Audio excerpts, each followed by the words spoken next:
tujuan dan manfaat. Latar belakang pemuliaan ternak merupakan program pemuliaan yang bertujuan untuk meningkatkan produksi ternak dengan mengembangkan tipe ternak yang sesuai dengan pengolahan yang spesifik. Sapi Bali merupakan sapi potong asli Indonesia hasil domestikasi dari banteng liar. Sapi ini menjadi primadona di Indonesia karena mempunyai reproduksi yang tinggi. Sapi tersebut bisa dikerjakan di sawah dan di landing, serta dapat memiliki karkas yang tinggi, daging tanpa lemak, dan daya adaptasi yang tinggi terhadap lingkungan dan persentase kelahiran yaitu sebesar 80%. Namun juga memiliki kekurangan yaitu pertumbuhannya lambat, rentan dalam penyakit jembrana, penyakit ingusan sehingga berpengaruh terhadap perkembangan dan produktivitas ternak tersebut. Upaya peningkatan produktivitas ternak sapi dengan dilakukan perbaikan pakan, manajemen perkandangan, dan mutu genetik. Upaya peningkatan produktivitas sapi dapat dilakukan dengan manajemen pemeliharaan, perbaikan mutu genetik. Perbaikan mutu genetik dapat dilakukan dengan melalui seleksi dan sistem perkawinan silang. Pendugaan nilai korelasi mempunyai arti penting untuk melakukan seleksi ternak secara lebih awal. Seleksi lebih awal memberikan keuntungan dengan menghemat biaya. Pendugaan nilai korelasi sapi dapat dilihat dari sifat kuantitatif yang utama seperti berat badan, bobot lahir, bobot sapi dapat dijadikan seleksi oleh peternak. Maka dari hal itu kita akan melakukan perhitungan tentang heritabilitas, korelasi genetik, repeatabilitas antar kelas, dan repeatabilitas dalam kelas, sehingga kita dapat mengetahui kemampuan dari suatu induk atau tetua yang memiliki kualitas dan produktivitas baik dalam menurunkan kesamaan sifat kepada keturunannya yang saling berkorelasi sama lain. Yang kedua, ada tujuan. Yang pertama, mampu mengetahui apa itu heritabilitas, korelasi genetik, repeatabilitas dalam kelas, dan antar kelas. Yang kedua, mampu mengetahui cara menghitung heritabilitas, korelasi genetik, repeatabilitas antar kelas, dan repeatabilitas dalam kelas. Mampu mengetahui kegunaan dari heritabilitas, korelasi genetik, dan repeatabilitas dalam kelas dan antar kelas. Yang ketiga, ada manfaat, yaitu mampu mengetahui keuntungan mempelajari dari heritabilitas, korelasi genetik, dan repeatabilitas. Mampu mengetahui hal-hal yang mempengaruhi heritabilitas, korelasi genetik, dan repeatabilitas. Mampu menganalisis hasil dari heritabilitas, korelasi genetik, dan repeatabilitas. Selanjutnya ada materi dan metode. Praktikum ilmu pemuliaan ternak dengan materi heritabilitas, korelasi genetik, dan repeatabilitas antar kelas, repeatabilitas dalam kelas dilaksanakan pada tanggal 12 sampai 14 Oktober 2020 pada pukul 11.00 sampai 14.00 WIB di channel YouTube. Materi yang digunakan terdiri dari alat dan bahan. Alatnya ada handphone, kalkulator, dan alat tulis, sedangkan bahannya adalah dari data bobot lahir dan bobot sapi Bali. Yang kedua ada metode. Metode praktikum ini yaitu meliputi kegiatan diskusi bersama asisten lewat grup WA. Kegiatan yang dilakukan, kita mengerjakan soal yang diberi oleh tim asisten. Langkah-langkah dalam perhitungan dimulai dari membuat data dummy sebanyak 20 data, yaitu bobot lahir dan bobot sapi Bali. Meliputi perhitungan heritabilitas, korelasi genetik, repeatabilitas dalam kelas, dan repeatabilitas antar kelas. Pada kandang sapi Bali betina memiliki rata-rata bobot lahir 17,9 kg dan bobot sapi rata-rata 95,51 kg. Sedangkan sapi Bali jantan memiliki rata-rata 18,9 kg dan bobot sapi rata-rata 99,46 kg. Karena pedet jantan mempunyai kemampuan yang lebih besar untuk mengonsumsi air susu dan lebih mampu pula merangsang produksi air susu induknya, sehingga bobot sapi hanya cenderung lebih berat dibandingkan pedet betina. Dari banyaknya sapi di kandang, 5 ekor sapi betina dikawinkan masing-masing dengan 4 ekor sapi jantan dalam 1 tahun, menghasilkan keturunan dengan bobot lahir dan bobot sapi seperti di tabel.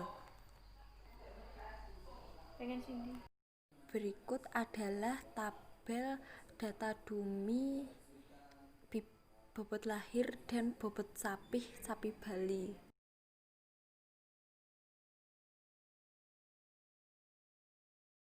Kita akan menghitung tentang nilai heritabilitas bobot lahir.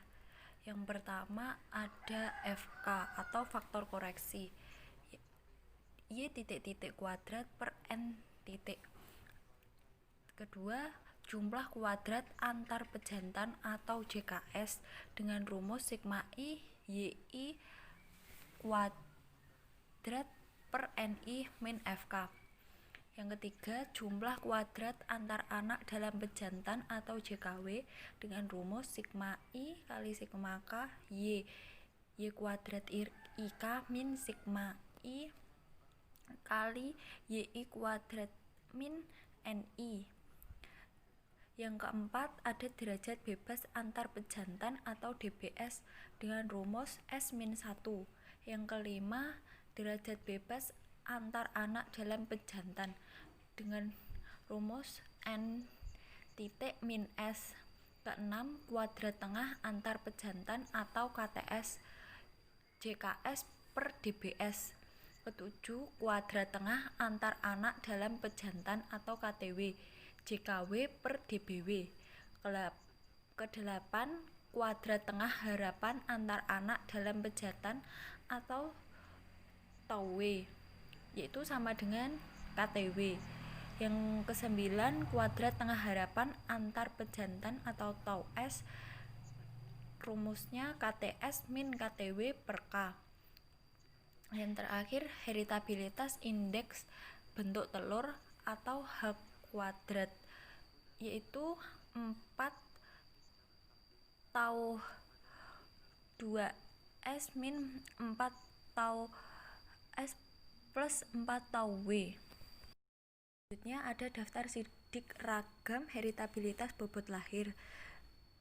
FK diperoleh 4927,28832, JKS 11,23596, JKW 38,3111172, DPS 3, DBW 16, KTS 3,74532, KTW 2,3949825, KTHW 2,3999825, KTHS 0,2701675, H kuadrat yaitu 0,40. Dengan didapatkan 0,40 artinya kemampuan ternak untuk menurunkan sifat bobot lahir pada keturunan selanjutnya yaitu 40%.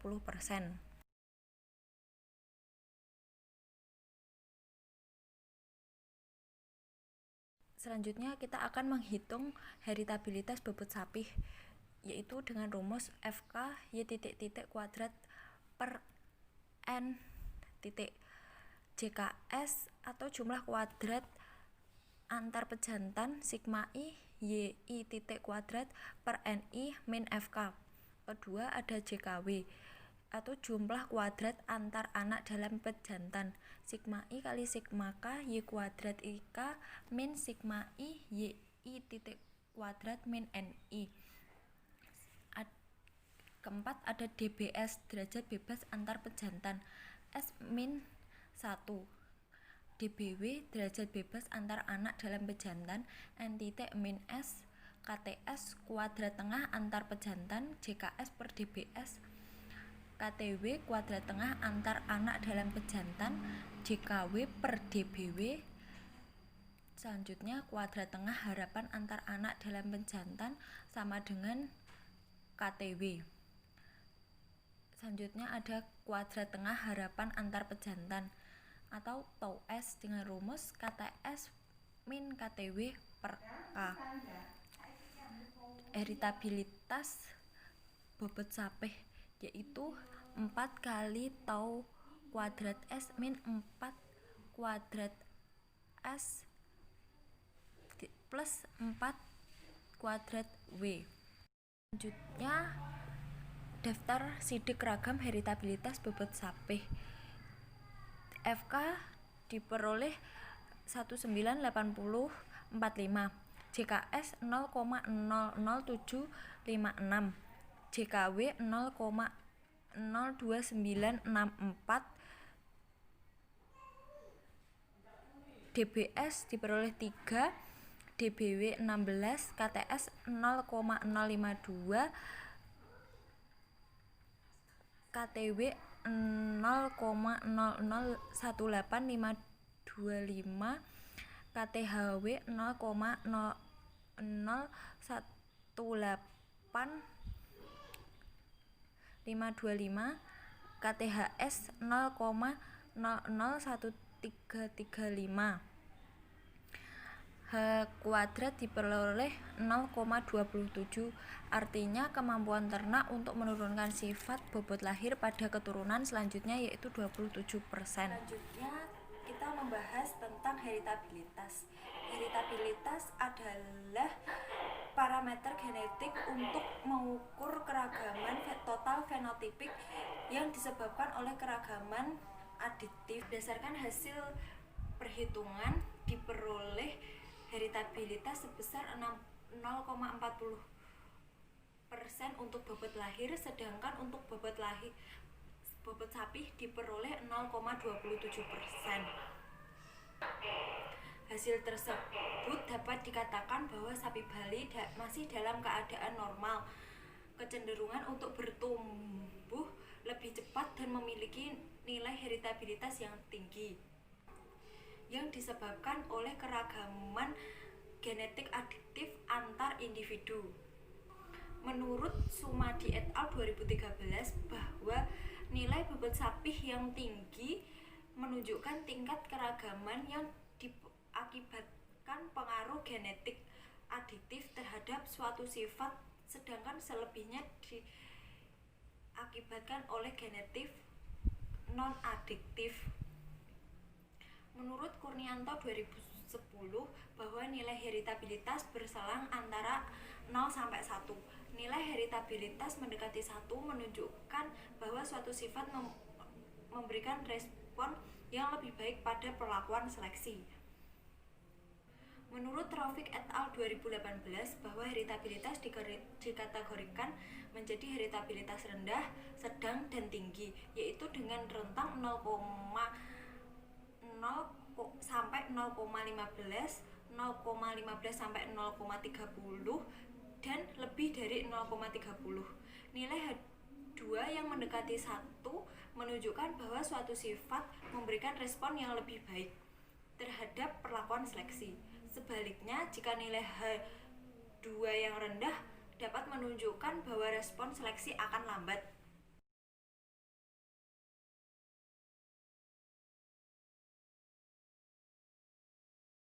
Untuk menghitung pendugaan nilai korelasi genetik bobot lahir dan bobot sapih, yaitu faktor koreksi rumus X kali Y per N. Yang kedua, jumlah hasil kali antar pejantan atau JHKS, yaitu sigma I kali X kali Y per N min FK. Yang ketiga, jumlah hasil kali antar anak dalam pejantan atau JHKW, yaitu sigma I kali sigma K Y kuadrat IK min sigma I kali X kali Y per N. Keempat, derajat bebas antar pejantan atau DBS S min 1. Kelima, derajat bebas antar anak dalam pejantan atau DBW n-min S. Keenam, hasil kali rata-rata antar pejantan atau HKRS yaitu JHKS per DBS. Ketujuh, hasil kali rata-rata antar anak dalam pejantan HKRW dengan rumus JHKW per DBW. Kedelapan, hasil kali rata-rata harapan antar anak dalam pejantan atau KOV sama dengan HKRW. Kesembilan, hasil kali rata-rata harapan antar pejantan atau KOV-S yaitu HKRS min HKRW per K. Korelasi genetik 4 kali KOV-S per akar 4 kali tau kuadrat S kali 4 kali tau kuadrat W. Selanjutnya, daftar sidik ragam korelasi gen bobot lahir dan bobot sapih. Diperoleh FK 31238,1792, JKHS 0,03422, JKHW min 0,04682, DBS 3, DBW 16, HKRS 0,0114067, HKRW min 0,00292625, HKRW kan sama dengan KOV. Untuk HKRHW yaitu 0,00286659. RG diperoleh 0,48, artinya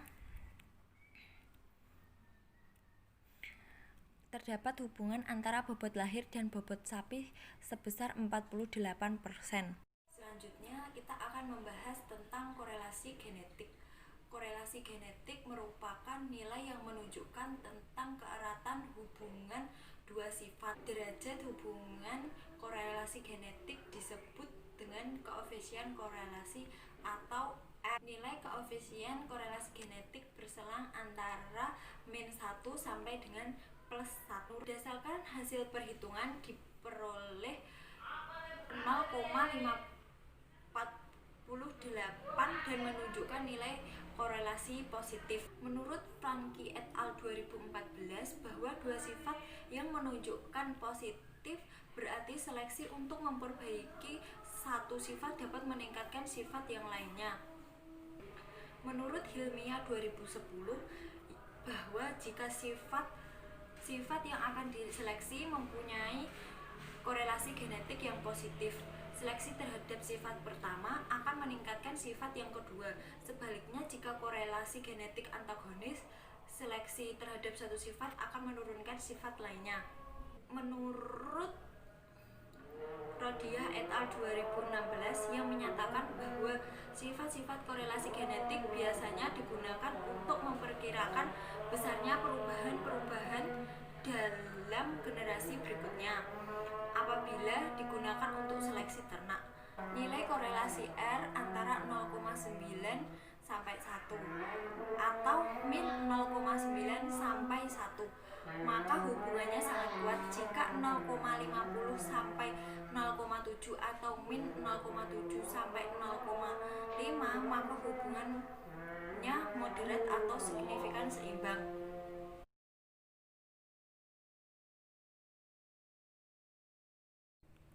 Untuk pendugaan nilai repeatabilitas antar kelas diperoleh rumus sigma xy min sigma x kali sigma y per n per akar sigma x kuadrat min sigma x kuadrat per n kali sigma y kuadrat min sigma y kuadrat per n. Diperoleh nilai 0,50, artinya kemampuan ternak untuk memproduksi pedet dengan bobot lahir yang hampir sama dengan bobot sapi berikutnya sebesar 50% sedangkan 50%-nya dipengaruhi oleh faktor lingkungan. Dari pendugaan nilai repeatabilitas dalam kelas yaitu yang pertama faktor koreksi, rumusnya Y kuadrat per M titik. Kedua jumlah kuadrat antar individu atau JKB, rumusnya sigma I YI kuadrat per MI min FK. Jumlah kuadrat pengukuran dalam individu JKW yaitu sigma I, sigma J, Y kuadrat IJ min sigma I, YI titik kuadrat min MI. Untuk DBW, N-1, derajat bebas pengukuran dalam individu atau DBW, N kali MI min 1. Untuk selanjutnya kuadrat tengah antar individu atau KTB, rumusnya JKB per DBB. Yang ketujuh kuadrat tengah pengukuran dalam individu atau KTW yaitu JKW per DBW. Yang 8 kuadrat tengah harapan pengukuran dalam individu atau tau W sama dengan KTW. 9 kuadrat tengah harapan antar individu tau B dengan rumus KTB min KTW per K. Repeatabilitas tau kuadrat B per tau kuadrat B plus tau kuadrat B. Ini ada daftar sidik ragam repeatabilitas dalam kelas. FK diperoleh 356522,439, JKB 0,066941667, JKW 0,0019333333, DBB diperoleh 11, DBW 24, KTB 0,006085.606, KTW 8,05556, KTHW sama dengan KTW, KTHS 0,00211684, kuadrat diperoleh 0,96, artinya kemampuan ternak untuk memproduksi pedet dengan bobot capih yang hampir sama dengan bobot capih selanjutnya. 96%, sedangkan 4%-nya dipengaruhi oleh faktor lingkungan. Stabilitas adalah parameter genetik performa ternak dari produksi pertama ke produksi selanjutnya. Faktor repeatabilitas ada dua, yaitu faktor genetik dan faktor lingkungan. Rentang repeatabilitas yaitu antara 0 sampai 1. Berdasarkan perhitungan diperoleh nilai berdasarkan perhitungan repeatabilitas antar kelas diperoleh 0,50 per atau 50%, di mana yang 50% dipengaruhi oleh ragam genetik dan ragam lingkungan yang permanen, dan 50% dipengaruhi oleh ragam lingkungan temporer. Sedangkan repeatabilitas dalam kelas diperoleh 0,96 atau 96%, sedangkan 4%-nya dipengaruhi oleh faktor lingkungan. Menurut Rahmawati 2018, bahwa nilai repeatabilitas mendekati 1 menunjukkan bahwa performa ternak tersebut kemungkinan besar akan terulang pada masa yang akan datang. Namun apabila nilai repeatabilitas mendekati 0, berarti performa tersebut sulit untuk terulang di masa yang akan datang.